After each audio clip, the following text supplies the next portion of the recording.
First steps, very important, that shows the Senegalese experience in which I'm involved.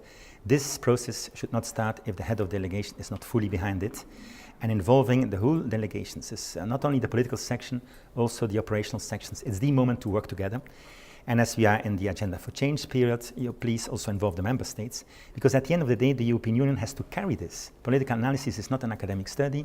It's not for fun we do it. It's to better understand where the reform processes come from, where the dynamics come from, who are the actors blocking it, etc., etc. Everything that comes out of this political economy analysis is dynamite.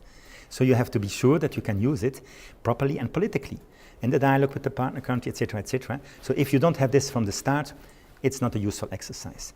That's really very important, the buy-in.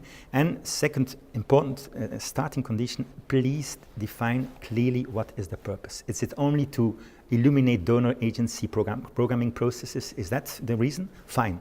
Then you will have this type of political economy analysis. Do you have bigger ambitions that you want to use this also as a tool to engage in reform processes, to engage with the government, to engage with the non-state actors? That's a different kettle of fish. And then you will need to define more clearly that objective, and in function of that objective, you can then define the scope of this political economy analysis. These are two very important points. If you go too quickly through this, you have problems later. It depends on the country context. If you have a very closed system of society with little space for this kind of debates, it's of course very difficult to share anything. And then you are of course a bit with your donor instrument. It's also useful, but in other context, and Senegal might be such a context, now there has been a change of government, the government itself wants to reform, everyone is very enthusiastic about the new government. In fact, they are raising the same questions as the European delegation raises in the political economy analysis. Why have we seen so poor development in Senegal? Why is there such a bad governance? So these questions are on the agenda in Senegal. Citizens discuss them, politicians discuss them. In such a context, if you then do a political economy analysis, it can even fuel the debate. And we have seen a lot of Senegalese actors already, and I think no one is really against the exercise, and they are even excited to hear about it.